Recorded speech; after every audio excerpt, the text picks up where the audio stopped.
Welcome to Love and Abuse, the show about helping you identify poisonous communication and toxic behavior. You deserve to be treated with respect and kindness. That's why it's important that you learn to pinpoint manipulative and controlling behavior so that you keep your power and your sanity. I'm your host, Paul Coliani.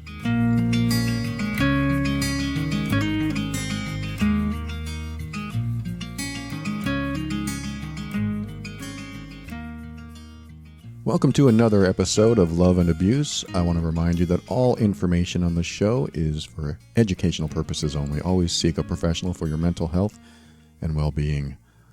And I want to just tell you something that if you've ever been emotionally abused, physically abused, sexually abused, any type of the abuse that falls under a category that causes you to suffer. I mean, pretty much that's what abuse is. Any intentional actions from someone else that causes you to suffer can often be placed in the category of abuse. But we could talk about how to pick apart what is abuse and what isn't.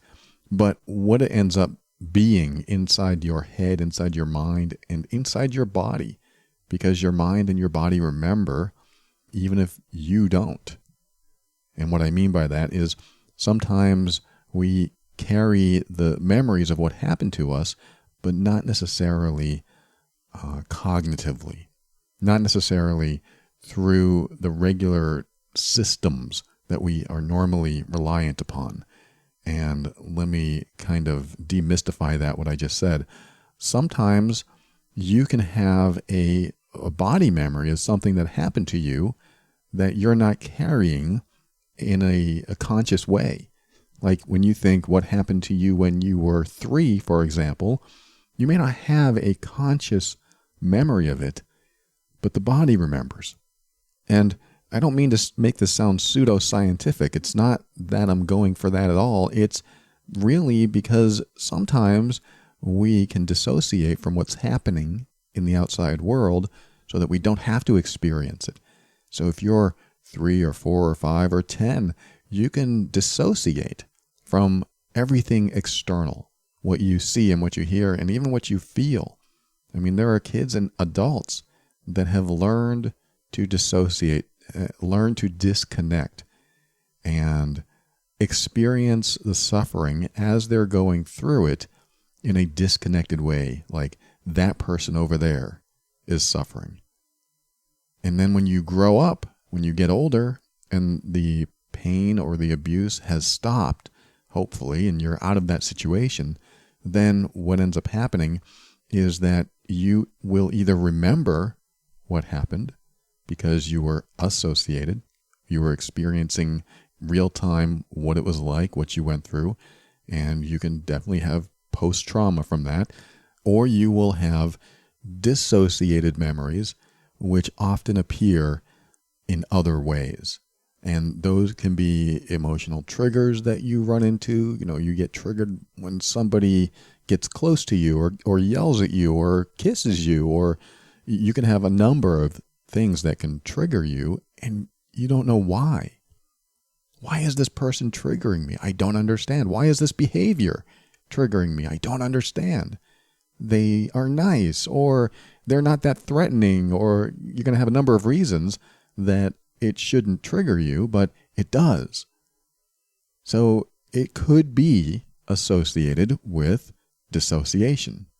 And what I mean by that is when you were younger, you may have experienced something that happened to you and you don't have a cognitive memory of it, which makes it hard for you to explain to anyone what's happening. Now, with that said, the caveat is this doesn't mean that if you have some sort of emotional trigger, that something must have happened to you when you were younger and you became dissociated. You disconnected from your external senses. That doesn't mean it really happened. And this is where it kind of hits a gray area of did it happen or didn't it?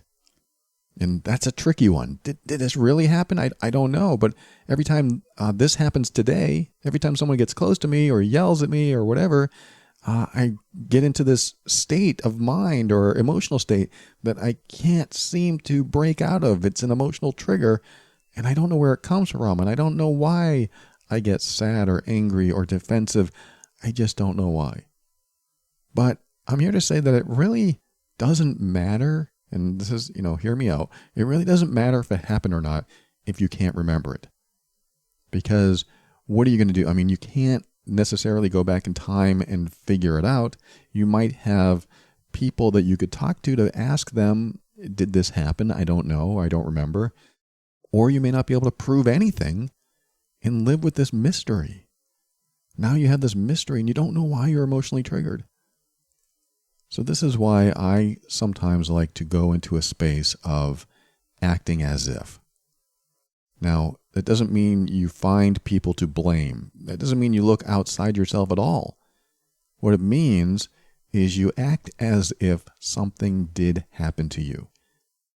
And what that does for you, it validates something you're experiencing. If you act as if something did happen to you at 3, even though you can't prove it, even though you don't even know if it's right or wrong, even if you feel bad for even thinking it, like, that person would never do anything like that to me, it doesn't matter. I mean, for the sake of your healing and growth and getting beyond it and releasing it and getting past it, it doesn't matter. What matters is when you act as if, it gives your brain something to process. Because either you have the mystery and you live with it for the rest of your life, which is associated with all these emotional triggers that you may have, or you act as if and go, okay, if this did happen, now what? Now what do I do? Now I have this thing that has happened to me. I'm acting as if. What do I do with it? Well, at least now you have something to latch onto. You have something substantial, something tangible that you can reach inside yourself and say, yes, this happened to me. Now I can work with it. What do I need to do? And we could dive into that a little deeper, but we're not going to in this episode. What I'm going to focus on in this episode is that you don't have to forgive the person that did whatever they did to you. We are taught to forgive other people. We are taught that we need to release them from our anger, from our hurt.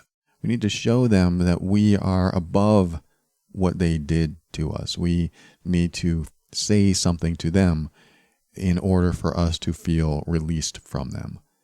And I'm here to say you don't have to forgive someone for what they did to you. If you want to, you can. I'm not taking that away from you. And whatever you believe, I mean, some religions will say, yes, you must forgive other people, and that's perfectly fine. If you're in that space and it works for you, then by all means do it.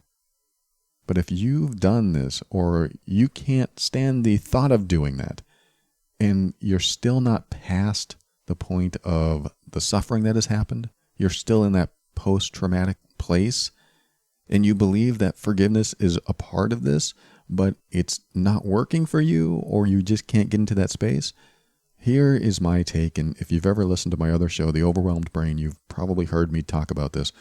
But the way I look at forgiveness, and you've probably heard this in other places too, but maybe not the way I'm going to say it. Forgiveness is always a self-reflection, a self-processing, and a self-forgiveness process. So what I mean by that is forgiveness is internal. It's not external.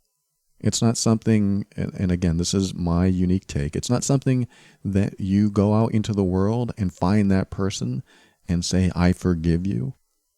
Again, this is only for those who don't want to forgive or have tried to forgive and it doesn't work. It's only if you're carrying around this pain. If you're carrying around the suffering that happened to you and you're carrying around the anger or upset toward the other person. The first component of this forgiveness thing is this reflection, inside, internal. I'm reflecting on what happened during that time, and I'm focusing forgiveness internally. Now, that could mean a number of things. You could certainly say, well, I can visualize this person, I can forgive that person, and that's internal. But it's still, it feels external when I try that. When you try that, it probably feels like, well, I'm still putting that energy toward that person. And if that good, healthy, positive, forgiving energy is difficult to put toward them, then don't do it. Save it for yourself. Save the good energy, the good thoughts, the good vibes for yourself. That's part of this, is the reflection inside of you, making it internal, making it about you. Then you can just kind of push them aside in your imagination. This forgiveness isn't about them. This forgiveness is about me. So reflecting and then directing the forgiveness at you. Now, this is where I need to explain it. When you reflect on what happened and who was involved, and you have some suffering and some pain around it, and you're still carrying it with you, what is the point of forgiving yourself? Because that kind of implies that you did something wrong to be forgiven. And if you haven't heard the episode I did in The Overwhelmed Brain on child sexual abuse just recently, I did it with my girlfriend. You can listen to that on the Overwhelmed Brain podcast. Just look for the title, Child Sexual Abuse, and I forget the whole title, but you'll find it under that. Her and I talked about forgiveness and what it takes to really get to the point where you can move beyond your anger or upset about that time in your life, especially regarding that person. And where you direct your forgiveness is not toward them, but toward yourself. And again, this doesn't mean you did anything wrong, but the example that we gave in the other episode is there's always something inside you that you feel you should have done differently or could have done differently. And there's often a thought that you have that you believe you should have had back then, but you were only able to formulate that thought or have it appear to you in some way, shape, or form later on. And what I mean by that is when you're in the moment, you may not have been able to come up with the right thing to do or the right thing to say, especially if you were young. If you were young when something happened to you, then what ends up happening is your 3-year-old brain or your 6-year-old brain or your 10-year-old brain, whatever age it was, it only has so many years of experience and verbalization and consciousness. And, you're not even really conscious at 3 or 6. You're still learning about the world. You're still becoming more conscientious about what the world is and how people treat you and how people behave and how there's good and bad and right and wrong. You don't even know half this stuff. You're still learning it. And then someone does something to you that is very wrong, maybe even evil. You just go through the experience. And as that child, you have no idea what to do. You look at adults in a different way from a child's perspective, because you're supposed to have faith in the adults around you. You're supposed to have trust. You're supposed to listen to them. They are the authority. They are the caretakers. They are the ones that are supposed to love you, and you're supposed to feel safe. So when somebody does something to you that's bad, you don't know how to process it. So as a child, of course, you're not going to come up with solutions. You're not going to come up with the right thing to do or the right thing to say, because you're under their control. And this is where self-forgiveness comes in.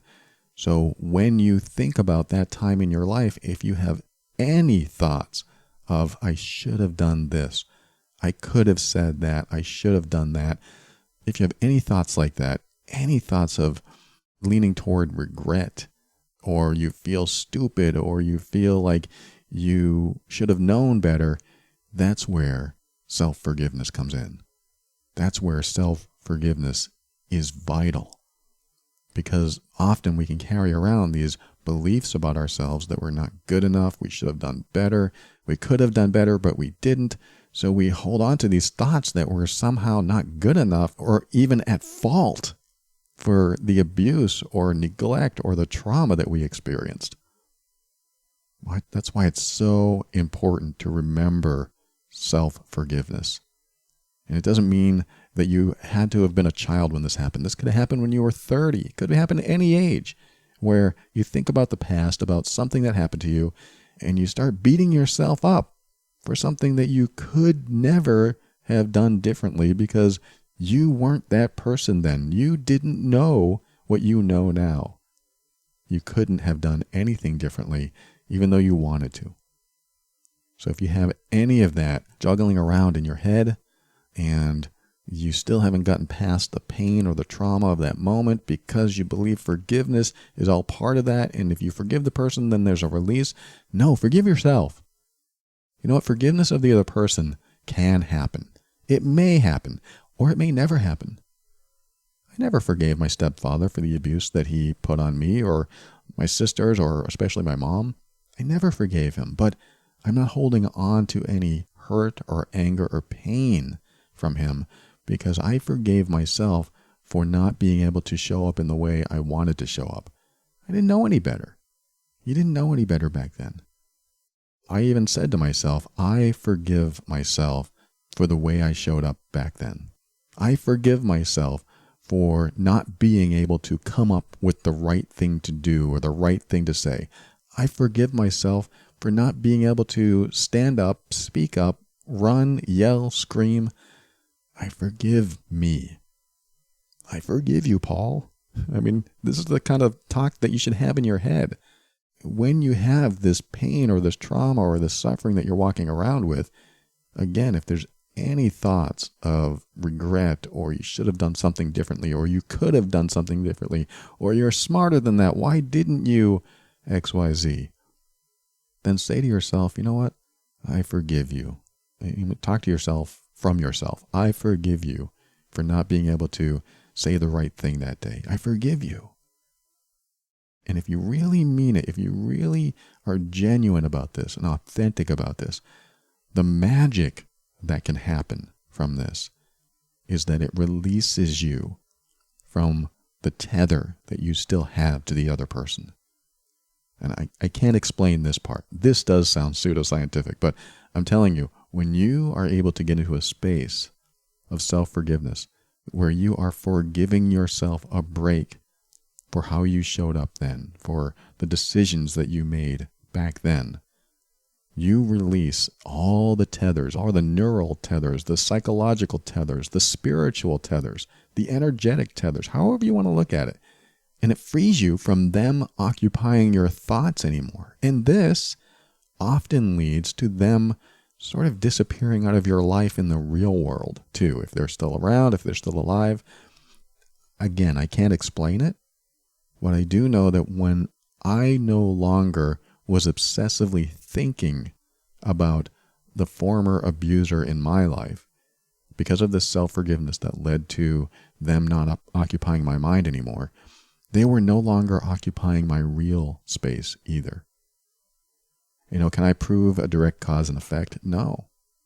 I mean, even if that's not true, even if there's no cause and effect there and the real world is going to happen regardless of what goes on inside your mind, inside your body, even if that's not true, it still doesn't occupy my mind, which means when they do show up in the real world, I no longer have the old associations with them.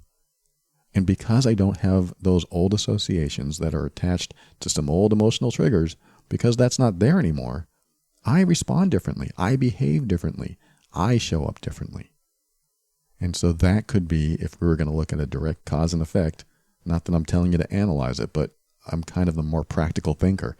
I look at the direct cause and effect as the way I'm showing up is different than the way I used to show up. And I am no longer dependent on them behaving in a certain way to keep myself healthy, to keep myself sane, to keep myself out of suffering. Because I don't want to suffer anymore, which is why I'm going to forgive myself for how I showed up and forgive myself a break for the decisions that I made on that day, on that week, or throughout my childhood. I'm going to forgive myself because I don't really need that to occupy my thoughts anymore. I want to move on. And if you're listening now and you're resonating with this, I know you want to move on too. So this is all I wanted to share today, is that you don't need to forgive someone else. I know that we're taught that. I know that religion teaches that. And it absolutely is possible that forgiving someone else can also do this. If you're ready, if you can do this, if you can forgive someone else, it can lead to the same place that I'm talking about. This release, this letting go, and the preoccupation is gone. It can happen. But if you're not there, you don't have to go there. This is my process. I don't have to forgive the other person because maybe what they did was unforgivable. Maybe I don't want to forgive because what they did is unforgivable. And they have to deal with their own life, their own burden, their own history, their own bad behavior, and I don't want to be a part of that anymore. So I'm going to forgive myself a break from them. I'm going to distance myself internally, psychologically, emotionally, spiritually, by allowing myself to let it go. And I don't necessarily say, I'm going to let this go. It just happens. The self-forgiveness can allow that to happen. So this is what I wanted to share with you today. I hope this helps, and I appreciate you. Thank you so much for tuning in. Share this with others that might benefit. Love and Abuse is the official podcast of the Mean Workbook, an assessment and healing guide for difficult relationships containing a 200-point checklist to help you not only pinpoint the exact behaviors causing the difficulties in your relationship, but also clearly reveal to you why you leave so many interactions feeling bad. The workbook will help you make the next best relationship decisions for both of you. Use it to understand your own behaviors and how they affect those you love, or use it together to reveal issues that you both need to work on. Visit loveandabuse.com for more information. This show exists to remind you that you are not alone and you're not going crazy. You deserve to be treated with respect and kindness. You deserve honesty and sincerity. You deserve to be treated as worthy and significant, because you are. Thanks again for joining me today. We'll talk again soon.